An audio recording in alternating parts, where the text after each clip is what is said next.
Hi all, welcome back to the channel jobs by Ankit. तो अपनी wings one की series को कंटिन्यू करते हैं और आज देखेंगे अपने टेक्निकल ट्रैक जो हमारा T5 है, जिसका हमारा जो फर्स्ट राउंड है वो होने वाला है SBQs MCQs। तो हम उसमें क्या क्या क्वेश्चन आने वाले हैं, किस तरीके के क्वेश्चन आने वाले हैं, ठीक है। तो उससे पहले चैनल को सब्सक्राइब कर दो और वीडियो को लाइक कर दो और अपने फ्रेंड के साथ शेयर भी कर दो ताकि उनको पता लगे किस टाइप के क्वेश्चन आते हैं हमारे विंग्स वन में, ठीक है। तो अपने PDF की तरफ तो ये लिखा है हमारा T5 extreme automation leveraging the best of cloud. तो इसमें क्या होने वाला, हमें कंप्लीटली क्लाउड से रिलेटेड क्वेश्चन मिलने वाले हैं, जैसे AWS, एज्योर, जेनकिंस, डॉकर, मतलब क्या है, हमारा पूरा कंप्लीट डिप्लॉयमेंट तक मिलने वाला है सब कुछ, ठीक है। तो पहले मैं क्या चलता हूँ, फर्स्ट क्वेश्चन पे चलता हूँ और देखता हूँ क्या है। What is Azure blob storage use for, ठीक। अगर आपने पढ़ा होगा तो जो हमारा ब्लोब होता है वो क्या होता है, ब्लोब क्या होता है, बाइनरी लार्ज ऑब्जेक्ट।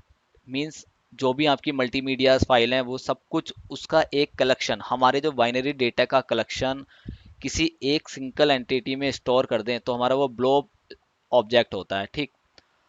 तो जो हमारा ब्लोब ऑब्जेक्ट होता है, जैसे हमारे इमेज, वीडियोस या भी जो भी हमारी मल्टीमीडिया फाइल है वो हमारी ब्लोब ऑब्जेक्ट होंगी। तो क्वेश्चन क्या बोल रहा है हमारा, what is Azure blob storage use for.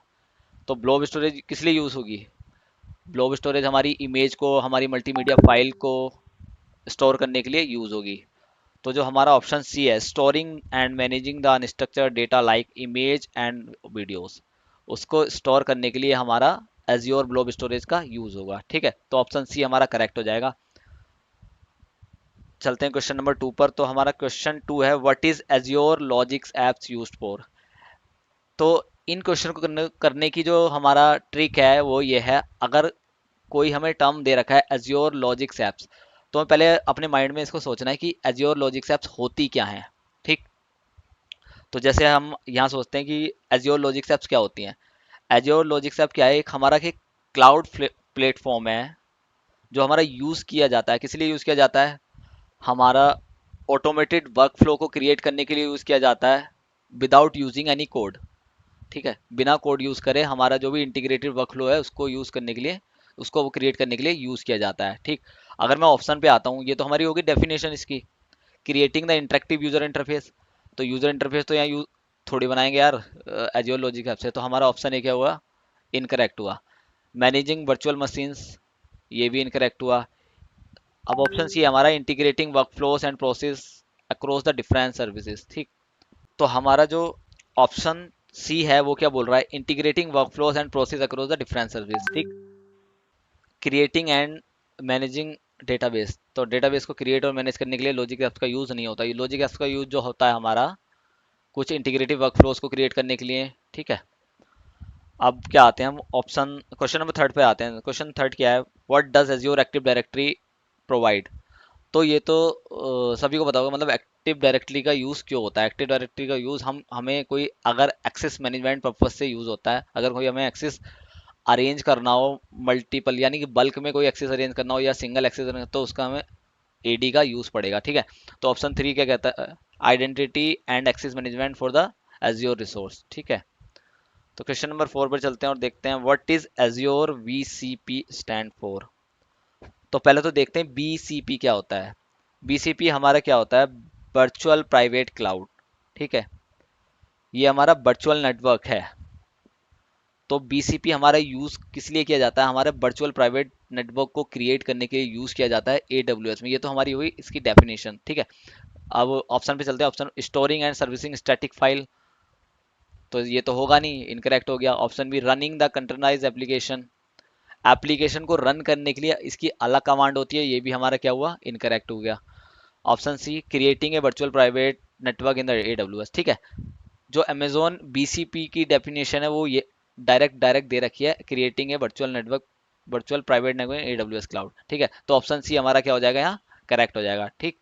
Option 5 पे चलते हैं, what is Amazon dynamo DB। तो पहले हम देखेंगे हमारा अमेजोन डायनेमो DB क्या होता है। जो हमारा अमेजोन डायनेमो DB होता है, हमारा एक सर्वरलेस की वैल्यू नो एसक्यूएल डेटाबेस होता है, जो एक पर्पस के लिए डिज़ाइन किया जाता है, हमारी जो हाईली स्केल्ड एप्लीकेशन है उसको रन करने के लिए, ताकि परफॉर्मेंस इशू ना आए, ठीक।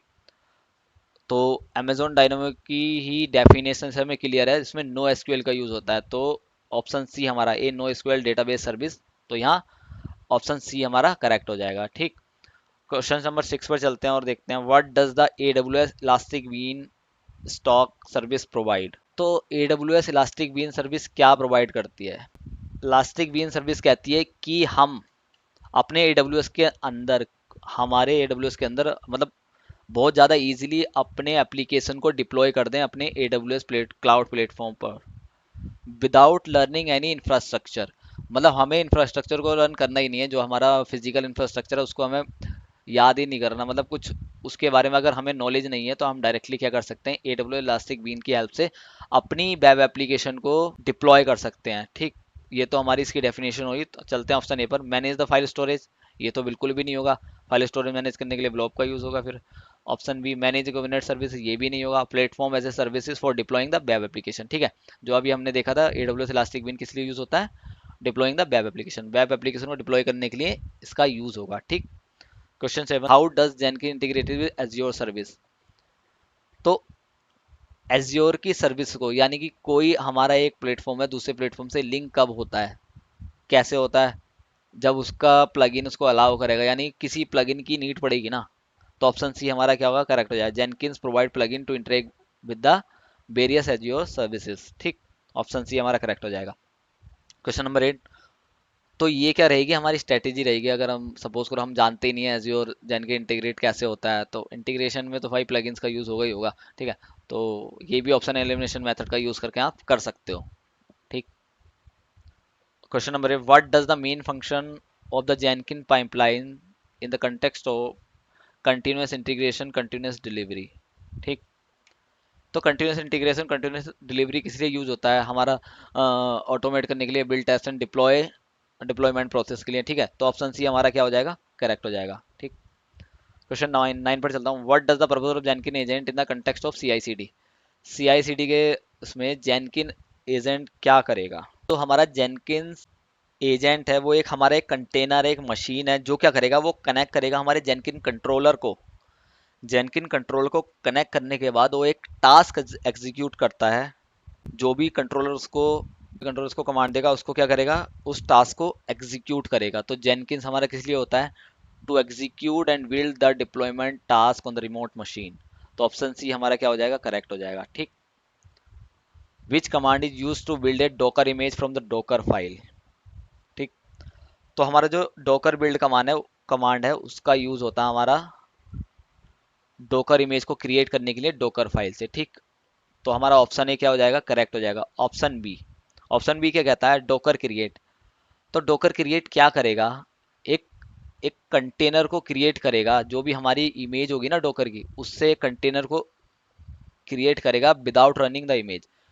इमेज को रन करे बिना एक डॉकर एक कंटेनर की इमेज को क्रिएट कर देगा, एक नया कंटेनर क्रिएट कर देगा। तो हमारा कंटेनर क्या है, कंटेनर तो जो भी कुछ हमारी लाइब्रेरी हमारी कॉन्फ़िगरेशन होगी वो हमारा कंटेनर होगा।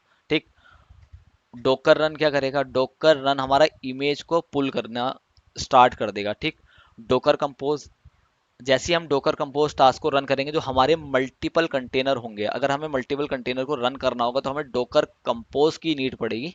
तो ये हमारा डॉकर कंपोज कमांड ये करती है। ठीक है, ये क्या है, ये कुछ सिलेक्टेड क्वेश्चन है, इस टाइप के क्वेश्चन आपको मिल सकते हैं ठीक एग्जाम में।